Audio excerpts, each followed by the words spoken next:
Apa kabar sahabat seiman? Selamat datang di Infus Islam. Assalamualaikum warahmatullahi wabarakatuh. Syukur alhamdulillah kita bisa berjumpa kembali di channel Infus Islam. Salawat dan salam selalu tercurah kepada junjungan kita Nabi besar Muhammad SAW.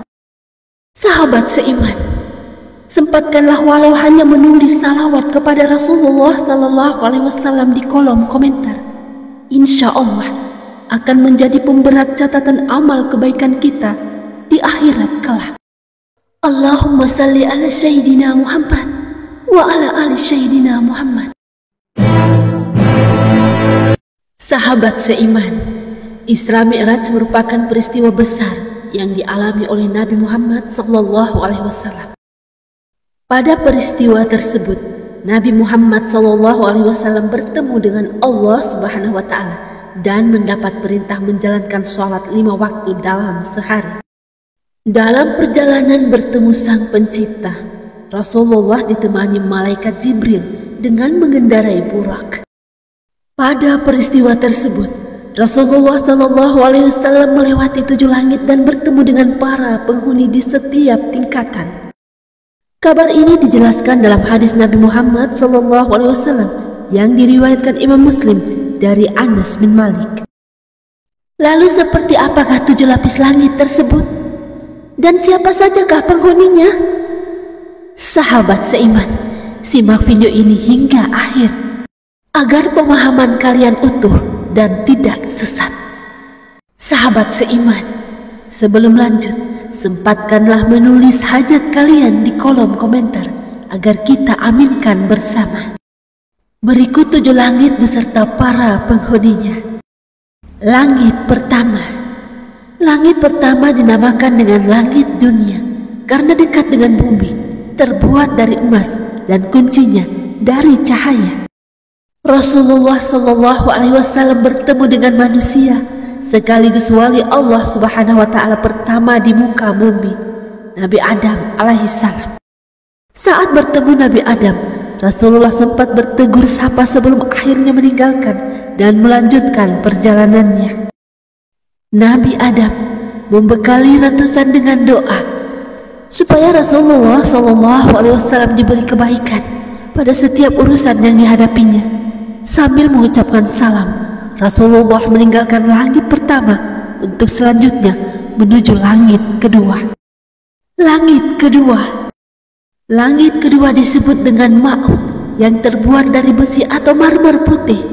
Penjaganya bernama Malaikat Rubail. Sahabat seiman, Nabi Muhammad SAW bertemu dengan Nabi Isa dan Nabi Yahya.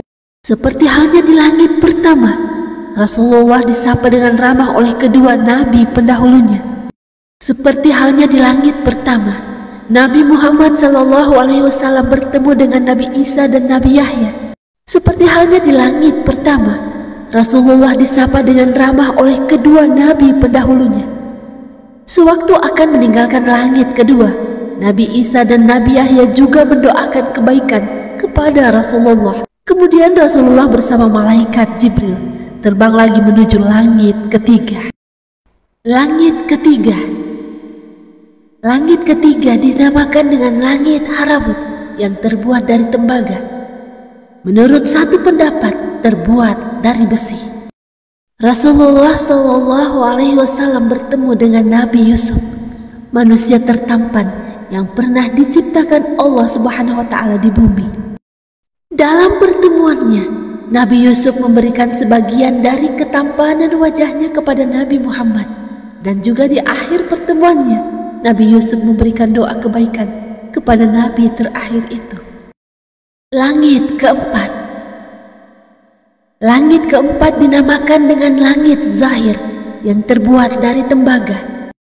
Menurut suatu pendapat terbuat dari perak. Pada tingkatan ini, Rasulullah bertemu dengan Nabi Idris, yaitu manusia pertama yang mengenal tulisan, dan Nabi yang berdakwah kepada Bani Qabil dan Memphis di Mesir untuk beriman kepada Allah Subhanahu wa Ta'ala. Sahabat seiman, seperti pertemuan dengan nabi-nabi sebelumnya, Nabi Idris memberikan doa kepada Nabi Muhammad supaya diberi kebaikan pada setiap urusan yang dilakukannya. Sahabat seiman, mari bersama syiarkan Islam dan jadilah subscriber channel ini. Jika video ini bermanfaat, kabarkan kepada temanmu. Jika video ini tidak bermanfaat, kabarkan kepadaku. Langit kelima. Langit kelima dinamakan dengan langit Musiroh yang terbuat dari perak. Menurut suatu pendapat, terbuat dari emas. Sahabat seiman, Nabi Muhammad SAW bertemu dengan Nabi Harun, yaitu Nabi yang mendampingi saudaranya Nabi Musa berdakwah mengajak Raja Fir'aun yang menyebut dirinya sebagai Tuhan dan kaum Bani Israel untuk beriman kepada Allah Subhanahu wa Ta'ala. Nabi Harun terkenal sebagai nabi yang memiliki kepandaian berbicara dan meyakinkan orang. Di langit kelima, Nabi Harun mendoakan Nabi Muhammad agar senantiasa selalu mendapat kebaikan pada setiap perbuatannya. Setelah bertemu, kemudian Nabi Muhammad melanjutkan perjalanan ke langit keenam. Langit keenam. Langit keenam dinamakan dengan langit Kholisah, terbuat dari emas. Menurut suatu pendapat, terbuat dari intan.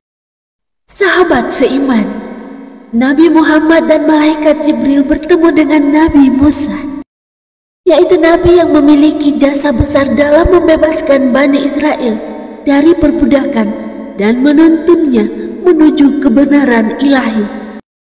Nabi Musa juga terkenal dengan sifatnya yang penyabar dan penyayang selama menghadapi kolot dan bebalnya perilaku Bani Israel. Selama bertemu dengan Muhammad, Nabi Musa menyambut layaknya kedua sahabat lama yang tidak pernah bertemu, penuh kehangatan dan keakraban. Sebelum Nabi Muhammad pamit meninggalkan langit keenam, Nabi Musa melepasnya dengan doa kebaikan. Langit ketujuh. Langit ketujuh dinamakan dengan langit Wabiyah yang terbuat dari yakut merah. Di langit ini, Nabi Muhammad SAW bertemu dengan sahabat Allah Subhanahu wa Ta'ala, bapaknya para nabi, Ibrahim alaihissalam.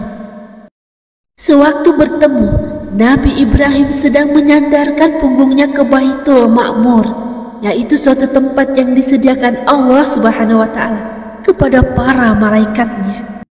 Setiap harinya tidak kurang 70.000 malaikat masuk ke dalam. Sahabat seiman, kemudian Nabi Ibrahim mengajak Nabi Muhammad untuk pergi ke Sidratul Muntaha sebelum bertemu dengan Allah Subhanahu wa Ta'ala untuk menerima perintah wajib salat. Sidratul Muntaha merupakan sebuah pohon yang menandai akhir dari batas langit ketujuh. Masih dalam hadis yang sama, Rasulullah SAW menceritakan bentuk fisik dari Sidratul Muntaha, yaitu berdaun lebar seperti telinga gajah dan buahnya menyerupai tempayan besar. Namun fisik Sidratul Muntaha berubah ketika Allah Subhanahu wa Ta'ala datang. Bahkan Nabi Muhammad sendiri tidak bisa berkata-kata menggambarkan keindahan pohon Sidratul Muntaha. Sahabat seiman, di Sidratul Muntaha inilah Nabi Muhammad berdialog dengan Allah Subhanahu wa Ta'ala untuk menerima perintah wajib sholat 5 waktu dalam sehari. Orang yang pertama berhasil menembus langit ketujuh, yakni Muhammad SAW ketika Isra Mi'raj dengan menggunakan borak. Demikianlah, semoga bermanfaat, menambah cakrawala pengetahuan dan menambah tingkat amal ibadah kita untuk lebih murni hanya karena Allah. Wallahu a'lam bishawab. Hanya Allah yang lebih mengetahui kebenaran yang sesungguhnya. Demikian yang dapat kami bagikan. Semoga bermanfaat. Assalamualaikum warahmatullahi wabarakatuh.